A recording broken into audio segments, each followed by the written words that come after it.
Boa noite. Meu nome é Daiane Mendes, sou acadêmica da 8ª fase do curso de História da FURB e vou apresentar a monografia intitulada Pedro Calmon e o Monarca Viajante, que deriva da experiência como bolsista de iniciação científica no Centro de Memória Oral e Pesquisa, o CEMOP, sob a orientação da professora doutora Cristina Ferreira. O objetivo geral da pesquisa foi problematizar a narrativa de Pedro Calmon sobre a primeira viagem do imperador Dom Pedro II ao exterior em 1871 e 1872, no tomo 3, intitulado No País e no Estrangeiro, da biografia História de Dom Pedro II, de 1975, publicada em 5 volumes pela coleção Documentos Brasileiros da José Olímpio Editora, compondo uma análise histórica vinculada aos usos da biografia. A problemática da pesquisa teve como intuito questionar os capítulos referentes às passagens por Portugal na primeira viagem de Dom Pedro II ao exterior, e a forma como Pedro Calmon caracterizou o personagem biografado, principalmente no que se refere aos interesses do biógrafo, não somente no imperador, mas em destacar as viagens, as fontes que ele utiliza e dialoga para articular o monarca ao contexto político e as personagens que aparecem nas narrativas de viagem e locais visitados. A fundamentação teórica do trabalho teve como base os pressupostos dos usos da biografia, compreendendo uma análise das personagens biografadas por meio de distintas perspectivas da vida humana, a partir de escolhas realizadas em uma gama de possibilidades. Cito Bourdieu a considerar que não se pode pensar uma trajetória como um todo, um conjunto coerente e orientado, como se pré-existisse um projeto original.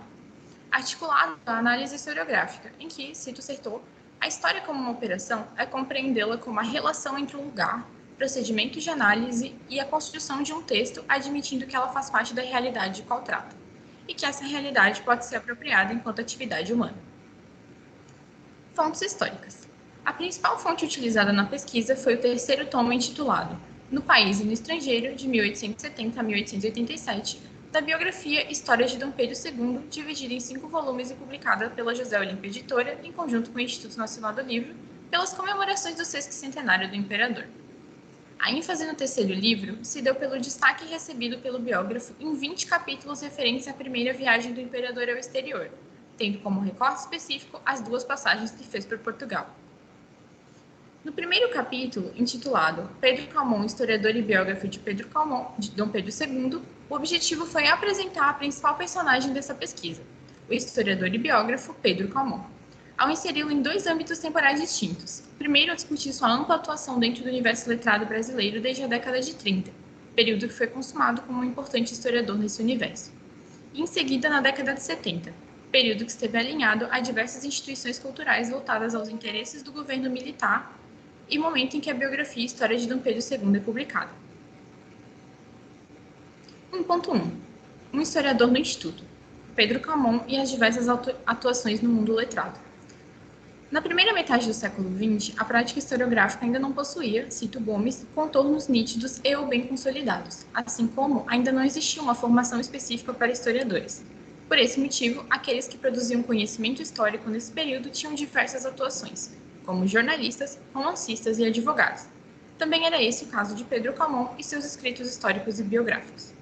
Por esse motivo, o intuito deste subitem é discutir e apresentar a personagem de Pedro Calmon, figura destacada na imagem do slide. Durante as décadas de 30 e 40, Calmon atuou nas principais instituições letradas desse período, com o incentivo de seu padrinho, Miguel Calmon, e pelo fato de seu sobrenome estar vinculado a uma antiga família aristocrática brasileira. Nesse âmbito, atuou em diversas instituições culturais do período, como o Instituto Histórico Geográfico Brasileiro, Museu Nacional e a Academia Brasileira de Letras, além de sua presença como professor e catedrático em importantes universidades do período, como a Universidade do Brasil. Além disso, também exerceu cargos políticos, como deputado estadual da Bahia e ministro da Educação e Cultura no governo de Gaspar Dutra, em 51. No que se refere às suas funções enquanto historiador, publicou uma série de livros nos principais meios editoriais do período, voltadas a questões históricas sobre o Brasil. No mesmo sentido, suas publicações como biógrafo abarcam as vertentes historiográficas preconizadas pela IHGB, especialmente no que tange ao culto aos homens ilustres. 1.2. A restauração de todos os passos de uma existência humana. A biografia História de Dom Pedro II.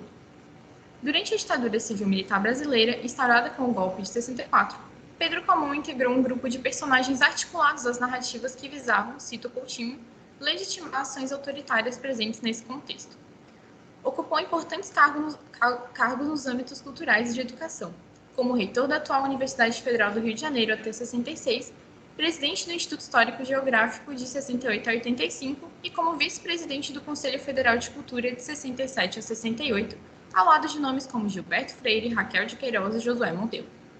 A participação de tais nomes esteve relacionada ao projeto dos militares em utilizar o universo letrado como meio de validar seus ideais, principalmente por meio de comemorações que valorizassem o calendário cívico e heróis nacionais.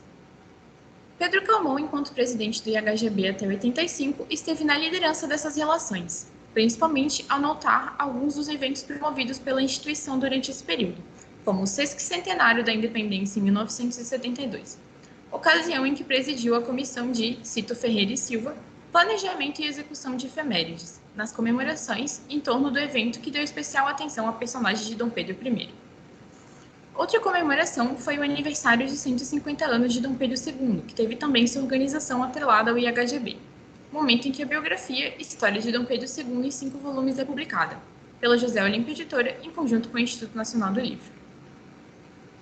Como destacado no prefácio do livro pelo jornalista e um dos principais articuladores do Conselho Federal de Cultura nesse período, Cito Monteiro, a biografia, na ordenação de seus 5 volumes evolutivos, corresponde, na verdade, ao exercício de uma vida, processo que resultou das consultas exaustivas às mais diversas fontes do saber histórico, para a restauração de todos os passos de uma existência humana que só seria possível com a dedicação exclusiva de uma vida inteira. Passagem que demonstra os esforços em torno da publicação dos 5 volumes da biografia. A biografia, então, se destaca no hall de publicações de Pedro Calmon, tanto pelos seus 5 volumes que abarcam da infância até a morte do monarca, assim como pelo momento em que foi publicada, pois foi a partir das décadas de 50 e 60 que a historiografia brasileira passou por mudanças significativas em seu formato, principalmente por conta da desvinculação com os modelos de escrita da história preconizados pelo IHGB e pela BL, instituições a qual Calmon ainda estava atrelado. Capítulo 2. No país e no estrangeiro. A primeira viagem ao exterior. 1871 a 1872. O intuito do capítulo é apresentar o personagem de Dom Pedro II pela sua faceta de viajante, discutindo a primeira viagem ao exterior que ocorreu entre 1871 a 1872, passando pela Europa, Ásia e África. Tal viagem foi temática controversa no contexto político no Brasil por ter ocorrido em um momento em que o país acabava de encerrar a Guerra do Paraguai e lidava com as problemáticas resultantes desse conflito, assim como das polêmicas em torno da escravidão. Além disso, o capítulo faz um panorama geral da viagem ao demonstrar como Pedro Calmon compôs tal faceta viajante da personagem, articulada à importância que dá ao contexto. 2.1. Um aficionado da literatura de viagem, Dom Pedro II e a cultura de viagens do século XIX. Esse subitem visa contextualizar a prática das viagens durante o século XIX, principalmente no que se refere à produção da literatura de viagem como um gênero de interesse do imperador, pois, cito Guimarães, Dom Pedro II foi considerado como um aficionado das literaturas de viagem, ao ter registrado em seu diário a leitura de viajantes como Humboldt e Saint-Hilaire, demonstrando familiaridade com essa cultura coletiva de viagem. Essa característica do imperador está ligada à relação que teve com o universo letrado durante sua vida, pois, cito Câmara, se dedicou ao estudo de diversos gêneros de conhecimento, como astronomia, física, química, diferentes línguas e também pela história natural. O interesse por essas narrativas aparece também nas formas de relato de suas próprias viagens, especialmente ao estrangeiro, envolvendo as experiências cotidianas e a descrição de seu itinerário em detalhes, como destacado por Calmon, cito a fonte. No meio de estrondosos festejos, partimos de Lisboa às 8 horas da manhã de 22 e passamos a noite no trem de Badajoz, depois de um passeio pelas ruas estreitas, tortuosas e pessimamente calçadas dessa antiga cidade espanhola. Dessa forma, ao utilizar o conjunto de diários de Dom Pedro II, a partir da escrita de viagem de próprio punho, Pedro Calmon compilou falas representativas que evidenciavam a escrita de si do imperador, tentando demarcar sua predileção pelas questões científicas e técnicas e dialogando com homens de ciência ou homens de letras. 2.2. O imperador Mecenas e as controvérsias em torno da viagem a Portugal. O objetivo desse item é discutir a saída do imperador e de sua comitiva do Brasil em 1871, principalmente no que se refere às controvérsias políticas que tal viagem causou no Brasil em torno da Guerra do Paraguai, o manifesto republicano que acabava de ser lançado e as polêmicas em torno da escravidão, Além disso, a saída culminaria na regência da princesa Isabel, que foi tema de controvérsia partidária entre personagens importantes do contexto político do final do século XIX, como José de Alencar. Por esse motivo, em seu discurso na Câmara, no dia 9 de maio de 1871, Alencar teria dito que, cito a fonte, o gabinete não tinha ainda recebido comunicação oficial e talvez nem confidencial da viagem imperial, e já ela era anunciada pela imprensa e já os preparativos se faziam de uma maneira pública e ostensiva, algo que demonstra as problemáticas políticas em torno da viagem. A questão seria solucionada quando a princesa Leopoldina de Saxe-Coburgo, filha de Dom Pedro, faleceu e assim era decretado luto oficial por 6 meses. E assim a Câmara era obrigada a dar aval à viagem. Além disso, outro motivo utilizado por Dom Pedro para defender seu direito à viagem seria o tratamento de saúde da imperatriz, justificado inclusive por Calmon ao salientar que o imperador declarou que essa seria a causa principal da viagem. Cito a fonte: se não fosse a saúde da imperatriz, principal razão da minha viagem. A viagem foi iniciada então pela passagem a Portugal e em seguida para a Espanha, França, Inglaterra, Alemanha, Itália e Egito. Os capítulos da biografia seguiram um roteiro de viagem percorrido pelo imperador e seus acompanhantes, mobilizando fontes periódicas, cartas e diários de outros personagens, como a Condessa de Barral e a imperatriz Teresa Cristina. O biógrafo conferiu grande detalhamento aos locais visitados pelo imperador e as personagens individuais que estiveram com ele. Capítulo 3. O Imperador Viajante. As letras e os monumentos como agentes da memória na biografia de Pedro Calmon. O objetivo geral do capítulo 3 é problematizar as duas passagens de Dom Pedro II por Portugal, ao demonstrar como Pedro Calmon ressaltou as visitas que recebeu das personagens durante a quarentena, e como lidou com as controvérsias a que o imperador esteve ligado por definir sua viagem como não oficial, assim como compreender a forma como o biógrafo construiu o roteiro em torno de ressaltar a visita por lugares que remetessem à memória de Dom Pedro I. 3.1 Dom Pedro II e as personagens do mundo letrado na biografia de Pedro Calmon. Nesse item, o intuito foi trabalhar o roteiro construído por Pedro Calmon, evidenciando sua preferência por visitas a personagens do mundo letrado e sua recusa em estar em uma viagem oficial. Dom Pedro II e sua comitiva fizeram duas passagens por Portugal.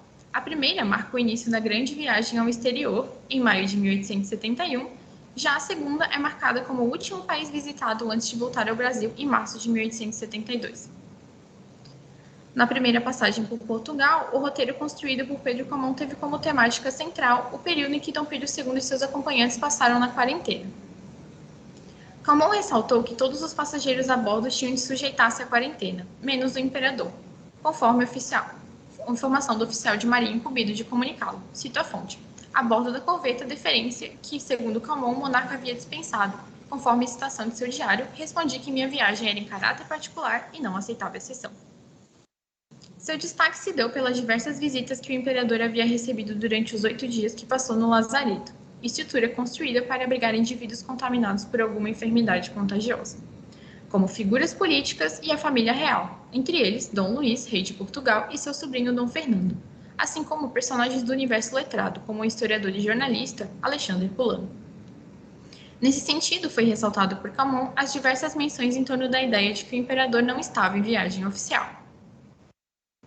Em contraponto à narrativa de Calmon, Dom Pedro II recebeu uma série de críticas da imprensa portuguesa, como a sátira de Rafael Bordalo Pinheiro, ao destacar que o Brasil, cito a fonte, é uma nação florescente que se governa a si própria, mas que tem a condescência de pagar a um imperador para que este estude hebraico e outras línguas mortas.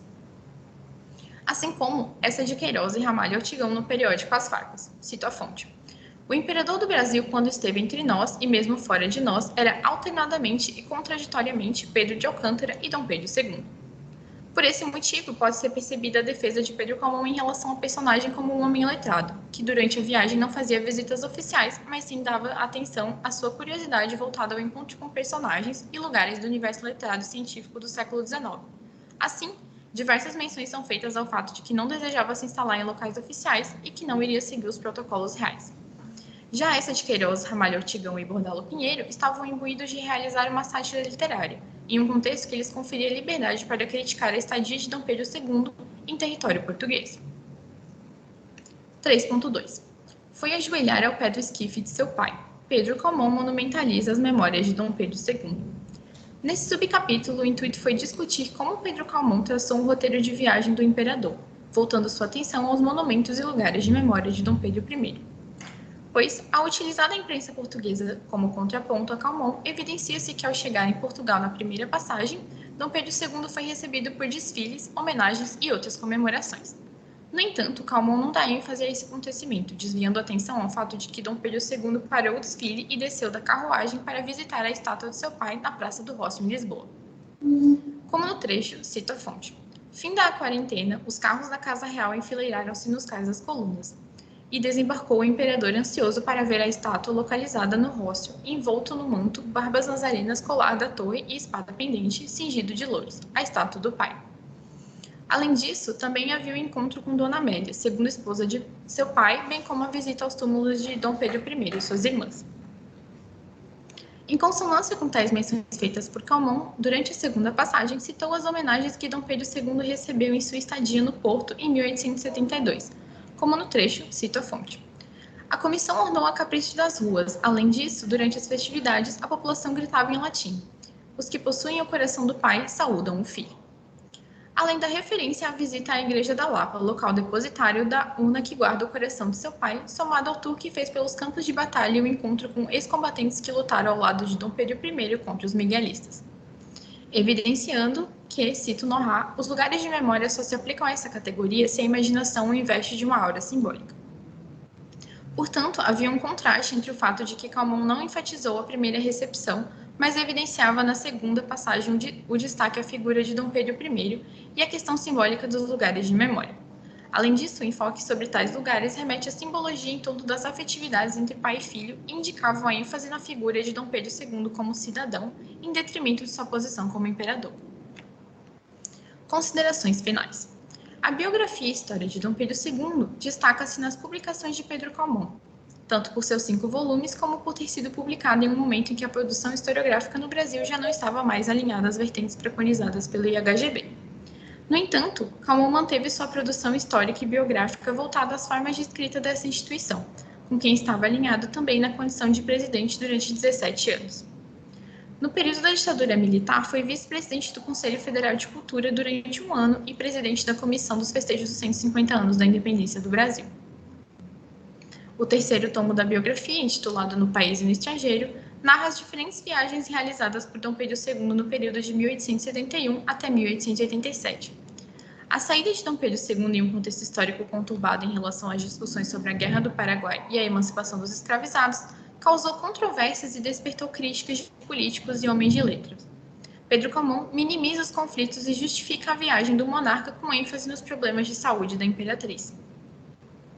A narrativa biográfica de Calmon em torno da chegada a Portugal, primeiro país visitado, persiste nas diversas visitas que o imperador recebeu durante o período que esteve em quarentena, ressaltando personagens do universo letrado, enfatizando o desejo do monarca em ser reconhecido como Pedro de Alcântara e não como Dom Pedro II, elaborando um roteiro que contemplava sua predileção pelo universo letrado científico, sem fazer alusão aos protocolos oficiais da visita.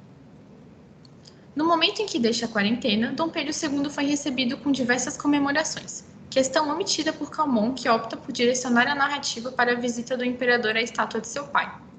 Além disso, durante a segunda passagem, Calmon construiu um roteiro que ressaltava a visita ao cemitério e à Igreja da Lapa, monumentos vinculados à memória de seu pai, Dom Pedro I, procurando vincular uma imagem identitária entre pai e filho na simbologia dos lugares de memória e inscrevendo um caráter voltado à personificação de sua representação como cidadão e narrando a viagem de modo a afastá-lo das honras de seu cargo de imperador, omitindo as recepções e as atuações de Dom Pedro II como monarca na viagem a Portugal.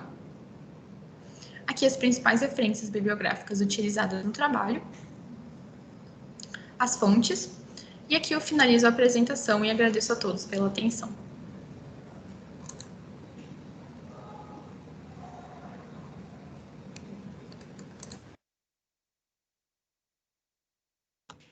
Muito obrigada, Daiane, parabéns pela apresentação. Vou começar chamando a professora Nayara e de antemão agradecendo muito sua presença aqui. Nayara, você que é especialista no tema, que também já lidou com Pedro Calmon durante tanto tempo, né? Agradeço muito a você, já agradeço também ao professor André de antemão, daqui a pouquinho já vou passar a palavra para ele. Nayara, por favor, faça as suas considerações para para contribuir com o trabalho aqui da Daiane. Muito obrigada. Eu que agradeço, né, o convite, agradeço muito a professora Cristina e a Daiane por estar por essa participação na banca, né? Então, só para contextualizar, né, para quem não me conhece, para os alunos que estão assistindo, meu nome é Nayara Galeno do Vale, eu sou professora da Rede Municipal do Rio de Janeiro, e eu fiz o doutorado em História na UF, a Universidade Federal Fluminense, e sobre Pedro Calmon, né? 4 anos, como a professora Cristina falou, estudando Pedro Calmon, e se alguém se interessar, minha tese está disponível no banco de teses da Universidade Federal Fluminense, e eu fiquei, assim, realmente satisfeita, assim, com o TCC da Daiane.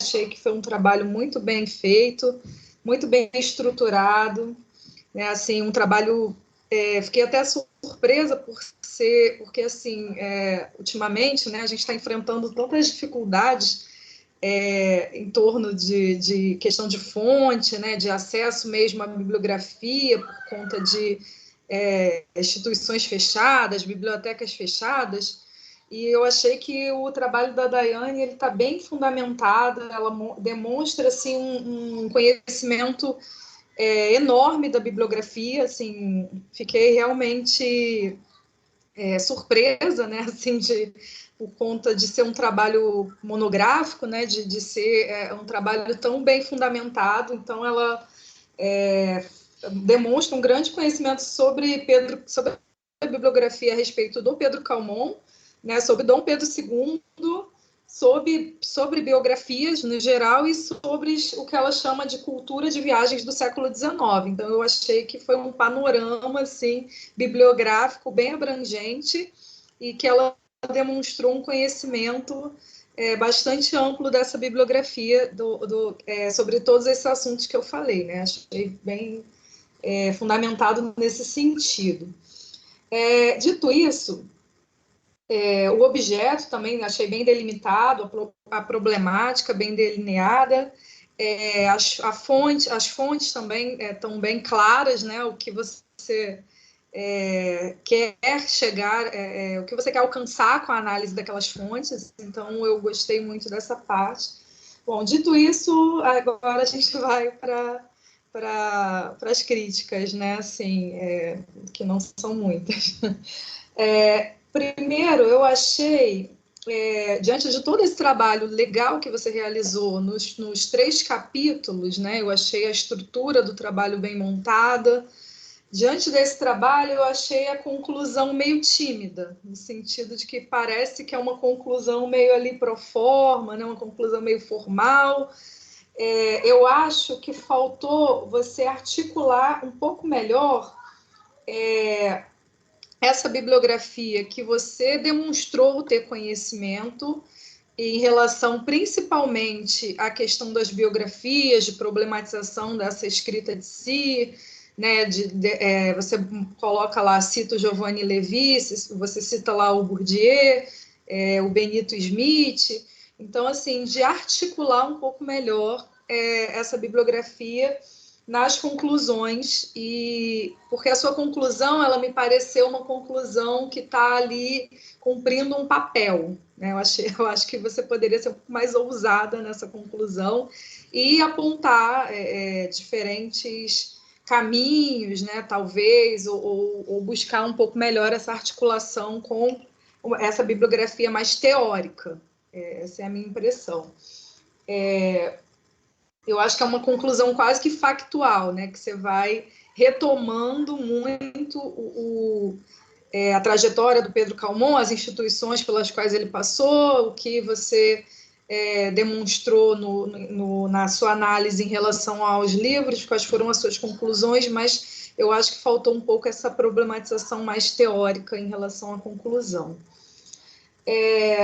Em relação à escrita, Eu gostei muito da sua escrita, eu acho que ela está bem clara, claro, né? Sempre tem aqueles probleminhas que a gente deixa passar, mas isso todo mundo, assim, né?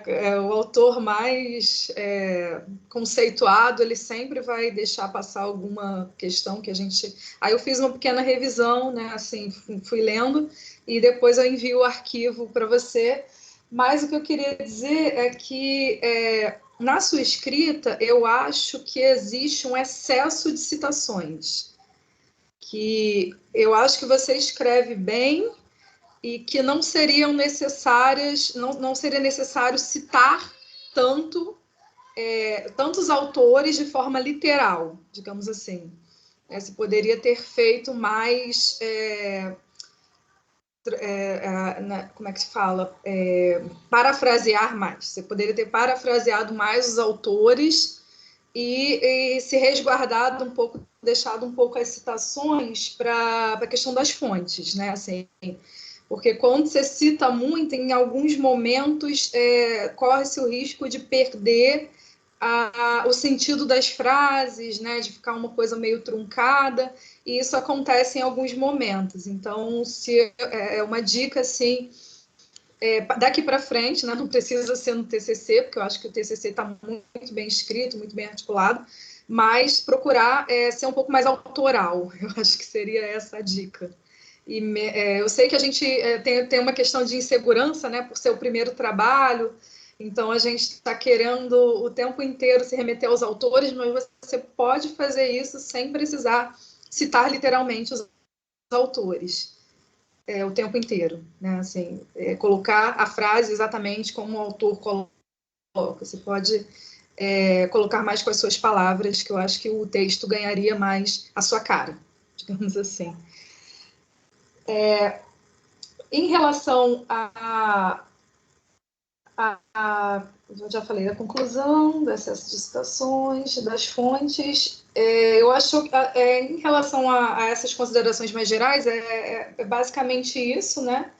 E eu acho que faltou problematizar um pouco mais a utilização da questão da escrita de si.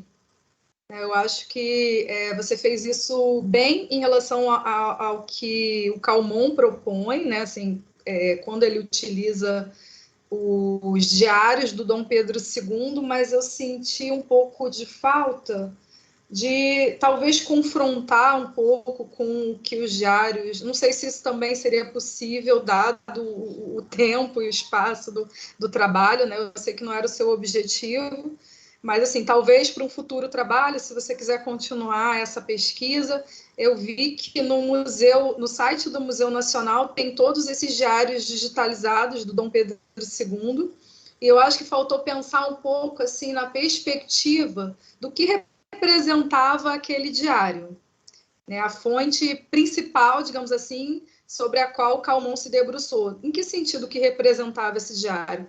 Esses diários, né? No sentido de que não era um diário ali que ele estava escrevendo, eu acho, né? Um diário particular, né? O Dom Pedro II não estaria escrevendo um diário particular, sendo que ele era um monarca, e ele escreveu 43 diários, então eu acho que tinha ali um objetivo, um intuito de estar documentando aquelas viagens de alguma forma, não só aquelas viagens, mas também toda a vida dele de alguma forma, já sabendo que aquilo ali se tornaria público em algum momento. Então, assim, faltou um pouco problematizar essa ideia do diário como uma escrita de si, mas uma escrita de si que não era para si, né? Que ele sabia que seria uma escrita de si para o país, né? Sei lá, para a nação, para os outros, para quem se interessasse, enfim, mas mais uma escrita com um sentido público, no sentido, né, no sentido de que ele era uma figura pública, né? Ele não era uma figura particular, ele não era uma pessoa que estava escrevendo um diário particular. Então, seria mais nesse sentido. Talvez fica aí para futuros trabalhos, se você realmente quiser continuar e quiser tentar um mestrado ou fazer outros trabalhos sobre isso. Eu acho que seria legal dar uma olhada realmente nesses diários e perceber o que contém ali, já que é a principal fonte que o Calmon utiliza, né? Embora você tenha colocado muito bem que ele não só utiliza essas fontes, né, ele se utiliza de mais fontes, mas ele privilegia essa fonte, né, como uma fonte mais segura, digamos assim, para ele. E agora vamos, assim, eu já terminei as questões gerais, eu queria só colocar algumas questões particulares, mas bem rapidamente, né. Você coloca que o livro do Dom Pedro II, né, a história de Dom Pedro II, ele é publicado pela José Olímpio e pelo Instituto Nacional do Livro. Aí eu vi que você tem toda uma contextualização sobre a José Olímpio, mas você não fala absolutamente nada sobre o Instituto Nacional do Livro.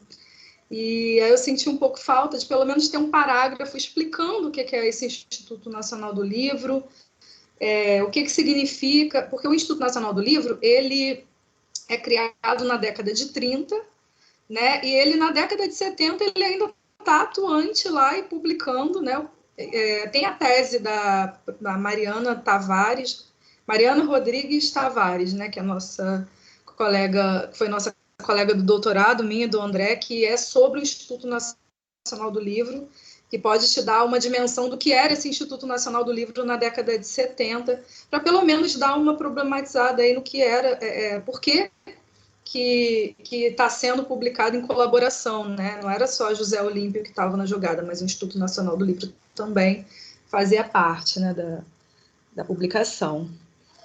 E, por fim, assim, você fala na página 37 que, e aí citando, eu acho que é o José Murilo de Carvalho, contudo, as viagens dentro do Brasil, abre aspas, né, contudo, abre aspas, as viagens dentro do Brasil tinham sentido político, fecha aspas. Já no exterior, abre aspas, destinavam-se a saciar a fome imperial de conhecer países e pessoas. E depois você mesmo vai dizer que essa viagem, embora essas viagens para o exterior, né, principalmente essa viagem para a Europa e Portugal, embora não tivesse um sentido oficial,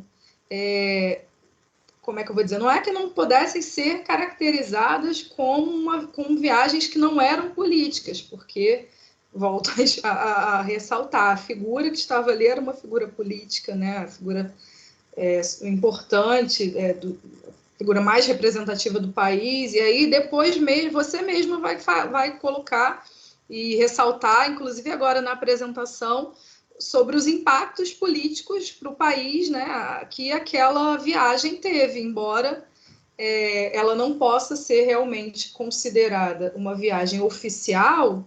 Aí eu só queria ressaltar isso, assim, não fazer essa distinção, né? A viagem no Brasil é política e a no exterior fica parecendo que ela não é política. Porque, como você mesma colocou, ela tinha um sentido que era político, né? E o Dom Pedro acabou recebendo visitas políticas, né? Ele tratou com figuras políticas, embora o intuito da viagem não fosse esse. Então, acho que é basicamente isso, né, a minha fala. Mais uma vez, eu parabenizo, né, a Daiane e a professora Cristina pelo trabalho, que está excelente, e desejo realmente que você continue estudando Pedro Calmon e me disponibilizo a ajudar no que for preciso e sempre que precisar de alguma referência, e se eu tiver essa referência ou essas fontes, eu posso te ajudar e estou aqui para isso. Obrigada, gente. Muito obrigada, Nayara. Tenho certeza que a Daiane anotou várias coisas aí para a gente discutir. Muito obrigada pela sua contribuição, pela leitura atenta, por todas as sugestões. Estamos muito satisfeitos com essa questão e vamos ainda discutir muito, né? Temos pela frente aqui agora a contribuição do professor André que tem um pouco de paternidade na sugestão desse tema, né, que nos sugeriu, que nos incentivou com o Pedro Calmon, que não é exatamente assim uma figura da historiografia que tem tantas pesquisas ainda sobre, né, e que, portanto, atribuem à pesquisa um certo grau de dificuldade. Mas, professor André, muito obrigada pela presença, estamos aguardando aqui suas contribuições. Boa noite a todos. Vocês estão me ouvindo e vendo bem, gente? Ah, que ótimo. Boa noite, então, Daiane Jaqueline Mendes, né, estudante com trabalho de conclusão de curso aí, o TCC. Quero também cumprimentar a professora doutora Cristina Ferreira, né, da Fundação Universidade Regional de Blumenau, que é a minha casa, na realidade, para também contextualizar para a Nayara. Nós fomos colegas de doutorado, orientados pela professora Gisele Martins Venâncio, e também quero cumprimentá-la, viu, Nayara? Saudades, bom estar aqui com você. E que difícil falar depois de talvez a maior especialista no tema, né, porque... mas a concorrência está vindo aí, viu? A Daiane já mostrou com o trabalho que concorrência é sempre bom, no sentido de fazer o debate avançar, enfim, especificar algumas questões e vai ser ótimo, com certeza, tudo que você falou para ela e espero que eu possa também contribuir de alguma forma. Então, para não deixar de ser eu, quando sempre participo dessas bancas, eu preciso falar do título. Exatamente por conta disso que a professora Cristina acabou de falar, Daiane. Pedro Calmon, embora tenha sido um intelectual, um historiador, um biógrafo, um político, um reitor importantíssimo do século XX brasileiro, talvez é difícil falar de Brasil em termos de história do século XX sem considerar a produção dele, mas ele não é muito conhecido hoje por conta de vários processos, inclusive editoriais, que o alijaram um pouco dessa posição canônica. Então, um título que fala Pedro Calmon e o monarca viajante, embora eu tenha achado genial, porque vocês se superaram, né? Acho que é o título mais curto que eu já vi e que tem um caráter assim já pronto para publicar, né? Mas Pedro Calmon, quem é Pedro Calmon? As pessoas não conhecem. Então eu faria Pedro Calmon, o historiador biógrafo, ou biógrafo historiador, não sei o que é melhor para vocês, e Dom Pedro II. Porque monarca viajante pode ser o primeiro também, a pessoa não conhece, né? De que monarca está sendo falado ali? Então isso poderia dar um caráter mais circunstancial para o título, que eu acho que ficaria bom. Mas é só desse que eu reclamaria. Embora eu tenha adorado, eu pensei, gente, mas faltou alguma coisa ali. Todos os demais subtítulos eu achei que ficaram ótimos. Essa questão do diário, eu vou puxar por isso, porque foi um pouco por onde a Nayara finalizou a fala dela. Eu penso que na monografia, eu também refleti um pouco sobre essas questões, você poderia só dizer mais explicitamente, e isso pode constar nas conclusões, que, coincidentemente, eu também achei bastante tímidas por todo o trabalho que vocês tiveram. Pode dizer, penso que poderia arriscar lá dizer que, bem, esse era talvez, por mais que tivesse um caráter oficial, porque, como a Nayara disse, é um documento, uma escrita de si, que é para a posteridade, né? Mas era talvez o documento mais próximo do Pedro de Alcântara, né, e menos do imperador que o Pedro Calmon tinha, ou pôde ter naquele momento. Então, já que vocês identificaram o que para mim foi uma das contribuições mais importantes do trabalho, viu? Que também acho que ficou extremamente estruturado, ficou muito bem articulado com as bibliografias especializadas, embora eu preferisse não ver alguns nomes citados, no sentido de que eu acho que são trabalhos bastante problemáticos, inclusive do ponto de vista de algumas referências de datações. O próprio trabalho do Fábio Franzini, embora seja uma das poucas teses inteiramente dedicada a documentos brasileiros, é muito confuso até para ele, Fábio, na tese, quando exatamente termina essa coleção. Ele considera que o final dos anos 50 é o auge, né? É o auge dessa coleção, mas ao mesmo tempo é o começo da decadência, né? Quer dizer, é quando ela passa a perder espaço no mercado editorial. Mas isso nada desabona o trabalho, né? Eu acho que ele está muito bem articulado, muito bem atualizado em todas essas esferas que a Nayara mencionou, né? A escrita de si, sobre essa cultura da viagem, né? Sobre as questões das instituições que são importantíssimas, né? E isso ficou muito bem alinhavado, não é? Então, acho que essa questão de mencionar o diário como uma dimensão possível, né, para aproximar do Pedro de Alcântara pode ser uma das questões mais bem destacadas na conclusão. Porque uma das conclusões mais importantes que eu notei, que eu acho que foi talvez a maior contribuição do trabalho, é perceber o esforço, inclusive, do Pedro Calmon intelectual em refazer uma biografia com outra perspectiva, né? Quer dizer, e essa diferença da biografia dos anos 30 para os anos 70, para mim, assim, eu levantaria até uma hipótese, porque eu fiquei muito impressionado, viu, Daiane e professora Cristina, Nayara, com a quantidade de biografias que surgiram nesses períodos sobre Pedro II, tanto nos anos 30 quanto nos anos 70, e se não necessariamente do Pedro II, nos anos 70, multiplicou-se, assim, um interesse para mim, um espanto, na verdade, por várias figuras do Império, ali nos anos 70, não só figuras do Império, mas figuras da família real, né, da aristocracia. Né? Tem o Oberá, aí com a Leopoldina, tem tantas outras, tem um monte de referências, como o tempo é curto, eu não vou citar todas, mas há um interesse absurdo. E eu fiquei pensando, ora, será que essa multiplicação dessas personagens, é uma hipótese que eu levantei, né? Porque vocês sabem que essa comissão que Pedro Calmon comandou no HGB, por ocasião do 60º da Independência, em 72, o tiro um pouco saiu pela culatra da ditadura, né? Porque não necessariamente o Dom Pedro I tinha sido o herói eleito para representar os festejos, mas Tiradentes. Então, me parece que essa multiplicação de figuras monárquicas e da família real, especialmente, pode ser uma forma de blindar os festejos com figuras mais palatáveis ao gosto do regime. E Pedro Calmon, com a mão cheia, conseguiu fazer isso em 5 tomos, que também é outra questão super impressionante. A Nayara tem razão, chamar atenção para o Instituto Nacional do Livro, porque o Instituto Nacional do Livro ele está, na verdade, socorrendo as editoras em apuros. Essas 1000 atividades, segundo os trabalhos da Mariana Rodrigues Tavares, essas 1000 coedições são formas de o governo ajudar as editoras que não conseguiriam fazer isso sozinha. Muito embora, no caso das biografias, e vocês têm razão, elas sempre venderam. Até eu me pergunto se vale a pena manter no trabalho a ideia de que existe uma espécie de boom biográfico. Porque, assim, a biografia nunca deixou de despertar interesse, né? Ela sempre vende, até hoje, né? Quer dizer, então, ainda mais, imagina se José Olímpio, um editor experimentado, iria se lançar numa aventura com 5 tomos. Não, eles sabiam que aquilo tinha um mercado certo, né? Então, penso que... Estão me ouvindo bem?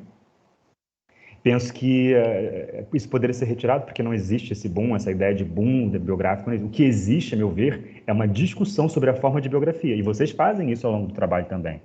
Porque vocês apontam, por exemplo, a diferença do tipo de biografia que Octávio Tarquínio de Souza, né, das pesquisas da professora Cristina, aí, são muito diversas, pelo menos diversificando o tipo de figura eleita para ser biografada. E isso já é uma diferença bastante significativa. Então, assim, eu realmente achei, embora eu já seja experimentado nisso, viu, Nara, porque eu conheço os orientandos da professora Cristina, os recortes são sempre excelentes, monográficos mesmos, exequíveis, né? Não promete mundos e fundos e depois não cumpre nada. Eu gosto muito disso. Talvez como professor assim, de teoria da história, historiografia, você também, né? A gente dialoga muito com essas áreas. A gente sabe o quanto é difícil fazer um estudante compreender e projetar isso num projeto, né, numa intenção de pesquisa e depois executar esses recortes, né, de tempo. E eu acho até que o trabalho conseguiu ser muito bem sucedido no entrelaçamento das cronologias, porque isso é um desafio enorme, especialmente quem navega um pouco por essas perspectivas da história do livro, da edição, e até um pouco da leitura aqui também, percebe a dificuldade em ter que falar do tempo da publicação e, quando se trata de um livro de história, do tempo que a publicação está se referindo. Né? Então, vocês souberam articular isso muito bem, as viagens ali dos anos 70 do século XIX, com os anos 70 do século XX, onde tem esse traslado dos restos mortais. Acho até que tem momentos muito interessantes da amarração que vocês fazem com essas múltiplas temporalidades. Para mim, isso é um desafio enorme. Até hoje eu lido com isso e tento pensar essas questões. Então, eu quero só mesmo parabenizar. De crítica mesmo a essa do título. Deixa eu ver outra questão que eu acho. Eu só encasqueto um pouco essa ideia de achar, talvez vocês tenham se expressado mal no trabalho, de que lá na página 15, não vou página a página, depois eu mando o arquivo, mas diz que na primeira metade do século XX, a prática historiográfica ainda não possuía, aí vocês citam, contornos nítidos ou bem definidos, assim como ainda não existia uma formação específica para historiadores. De fato, ela não estava consolidada, mas já existia formação específica, né? Tinha as universidades já. O fato é que essas instituições eram concorrentes, aí vocês têm razão em repisar a ideia de que não pode opor uma escrita mais tradicional e uma mais moderna, porque realmente essa delineação era muito confusa. No entanto, o que eu penso é que, bem, a prática intelectual é um pouco como a reputação no antigo regime, né? Vale mais do que se fala dela. Então, é óbvio que a produção da universidade nesse momento não era necessariamente melhor do que aquele que fazia Pedro Calmon, por exemplo. No entanto, a universidade classificava melhor, no sentido de começar a ter um poder, nessa metade do século XX, classificatório bem maior. É por isso que a mim não espanta o fato dele ter ganhado o prêmio do Instituto Nacional do Livro, o prêmio de ensaio, mas que isso não ter tido repercussão. Por quê? Porque nesse momento o ensaio começa a ser desprestigiado, né, na academia. O INL também é um instituto que é do Estado Novo e é muito vinculado, muito visto assim como um instituto praticamente estatal, né, no caso de uma ditadura. Então, na intelectualidade, há uma série de constrangimentos até em lidar com essas organizações que, afinal de contas, até hoje, né, viabilizam a prática científica no país. Não é? Mas eu achei que ficou muito bem arquitetado, só queria comentar essas questões mesmo. Eu por exemplo, não embarcaria tanto nas falas de José Carlos Reis, ou mesmo do Estevão Rezende, porque eles não estudam exatamente as questões, eles são um pouco diletantes nesses temas, né? Tem especialistas certamente mais qualificados, mas isso, como eu disse, não desabona o trabalho. Eu queria ainda ressaltar algumas coisas. É impressionante, a Nayara já apontava isso na tese dela, que ele tenha se tornado sócio efetivo, Pedro Calmon, em 31, né?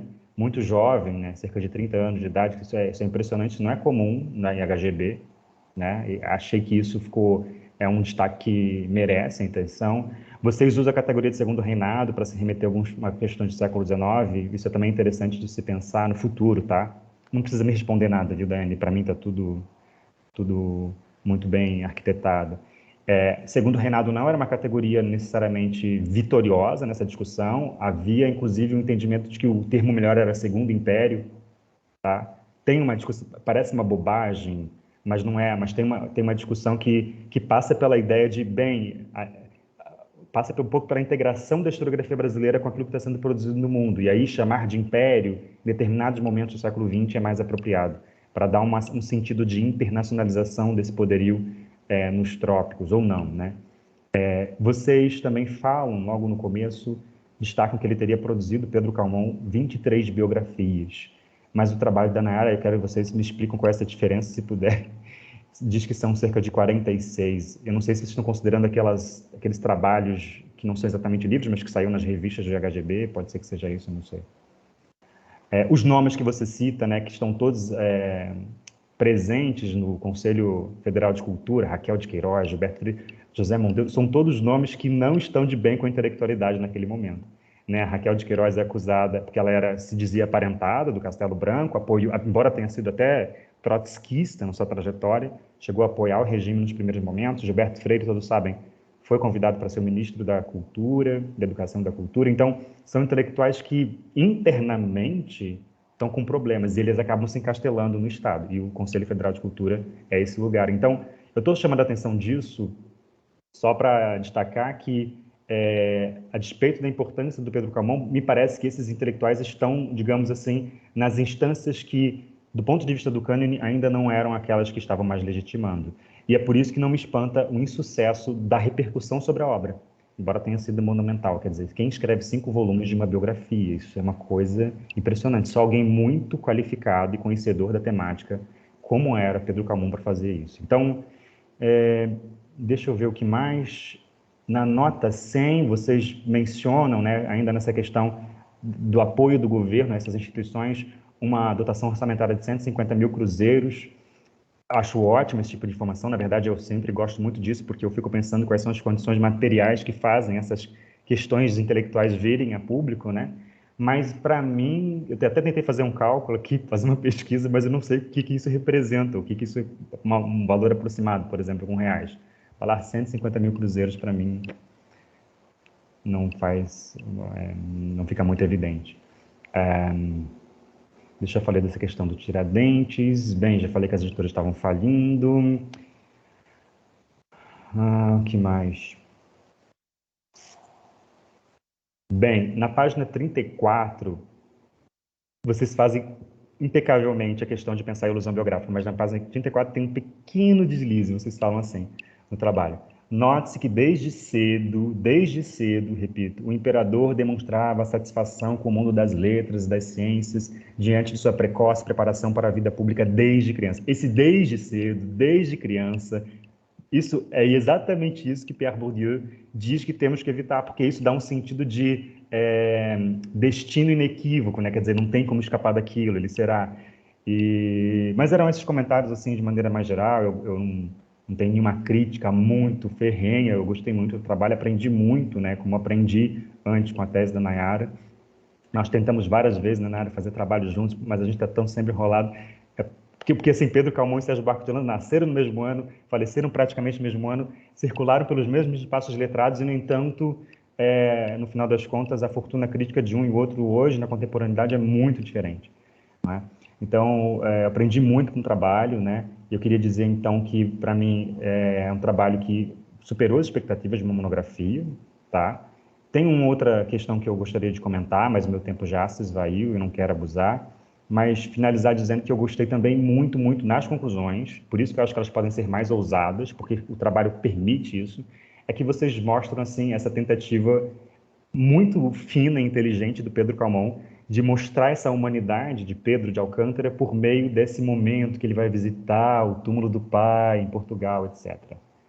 Não é? Porque isso é o que há. Ele é um pai, inclusive, que ele mal conhecia, né?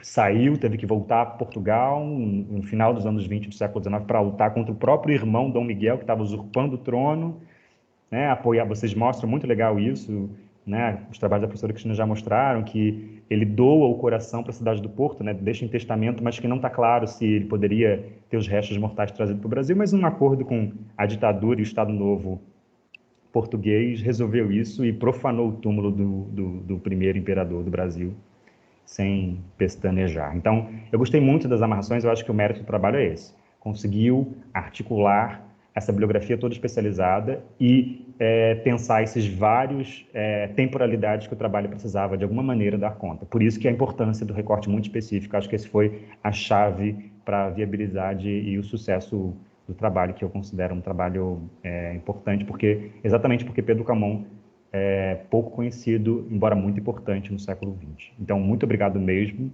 pelo convite e estamos aí às ordens da FURB. Muito obrigado. André, obrigada mais uma vez pelas contribuições. Sem sombra de dúvida, vamos levar em consideração, né, algumas questões que você falou, e já vou passar para a Daiane para você discutir aquilo que você considera mais importante para responder à banca alguns dos comentários que foram feitos por eles. Bom, primeiro eu queria muito agradecer, né, tanto a presença da professora Nayara como do professor André, agradecer muito pelas sugestões aqui, eu aprendi muita coisa aqui só nesse momento. Já deixo também meus agradecimentos à professora Cristina, porque com toda certeza, se esse trabalho tem esses méritos, é pela orientação da professora, pelo acompanhamento. Eu vou começar comentando, então, sobre essa questão das considerações finais. Estamos cientes dessa questão com as considerações. Ela acabou ficando dessa forma por conta do tempo mesmo. Né, não conseguimos melhorar ela a tempo, mas já tentamos fazer isso já para a apresentação aqui da banca. Mas sim, ainda vamos rever e enfim, alterar essas questões para a versão final que vai para a biblioteca. E agradeço muito, né, as contribuições sobre aquilo que a gente pode problematizar dentro das considerações finais. Bom, sobre o que a professora Nayara comentou sobre os diários e a escrita de si. Sim, eu acho que é uma questão bastante interessante, mas como eu acabei tendo contato com muitas fontes que estão no terceiro capítulo, né, aquelas fontes que se referem aos personagens, à imprensa portuguesa e todas essas questões, foi algo de priorizar mesmo, priorizar aquilo para conseguir ali lidar com a narrativa do Calmon, que se refere ali à passagem a Portugal. Então, não foi possível priorizar também essa fonte, mas em alguns momentos eu fui até ela consultar, né, nós fomos consultar isso e percebemos então ali que tinha algumas questões que o Calmon não citava e colocamos ali no trabalho.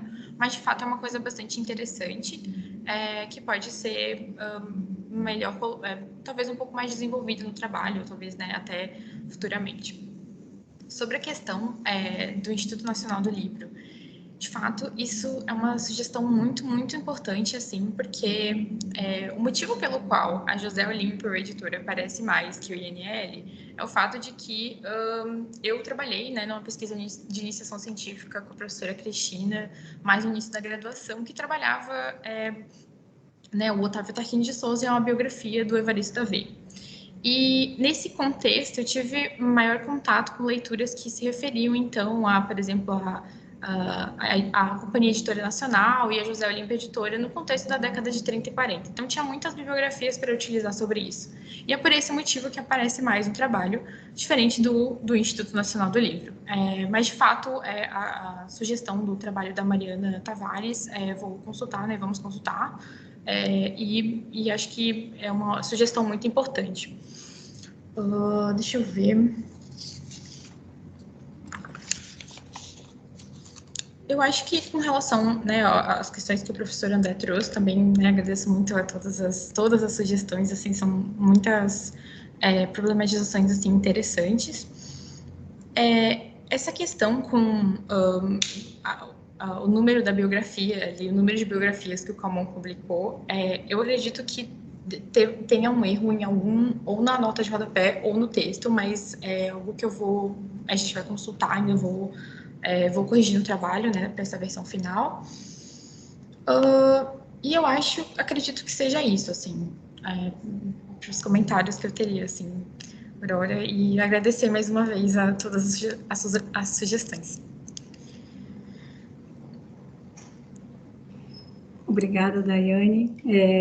Nós vamos pedir licença para todos aqui, nós vamos agora nos reunir por WhatsApp para fazer, né, uma avaliação do trabalho e em breve já voltamos. Daiane pode ficar à vontade, respirar um pouquinho, desligar o vídeo, né? E já nós retornamos.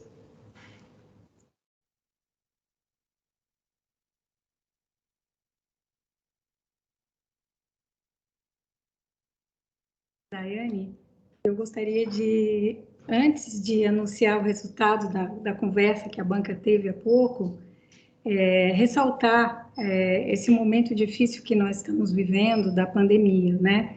Lembrando que você, moradora de Rio do Sul, não é uma cidade tão perto assim de Blumenau, você passou 2 anos de sua graduação em sua casa, tendo aula pelo Teams, e no isolamento.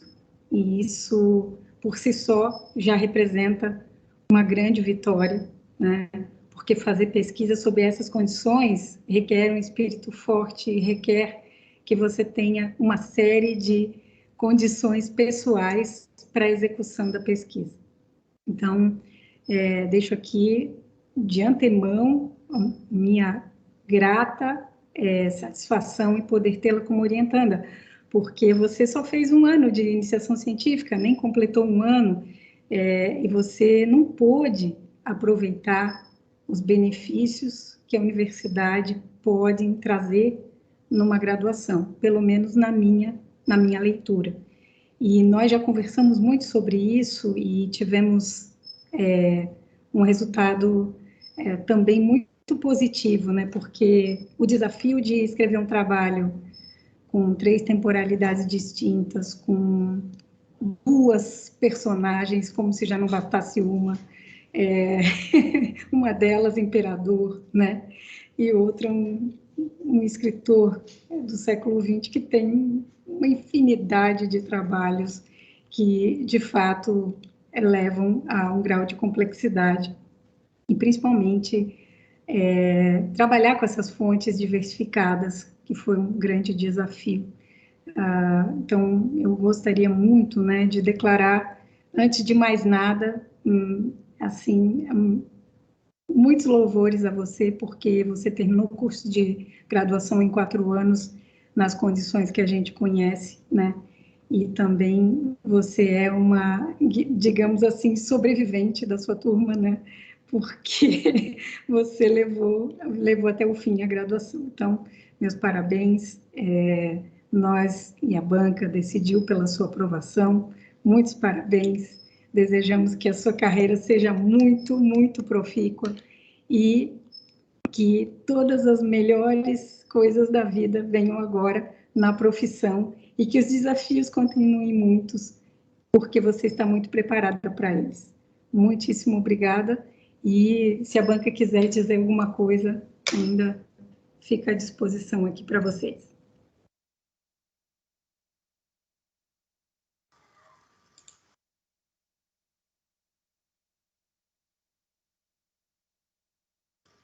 Nayara, por favor, quer falar? Tô com dificuldade aqui de ativar o microfone. Acho que foi, né? Vocês estão me ouvindo? Eu não estava ativando, eu fiquei meio desesperada aqui. Mas é só parabenizar mesmo a Daiane, porque realmente o trabalho feito nessas condições e que a professora Cristina mencionou, né, e um trabalho com essa qualidade que ela fez, né, e realmente com muitas qualidades, só parabenizar e dizer que você não desista, que a nossa profissão também é muito difícil, né? Tanto a parte da docência quanto a parte da pesquisa, né? Não tem nada fácil para a gente, mas eu tenho certeza que daqui para frente você vai tirar isso de letra e vai ser uma profissional excelente, né? Pelo que a gente pôde ver pelo seu comprometimento na pesquisa e na escrita do TCC.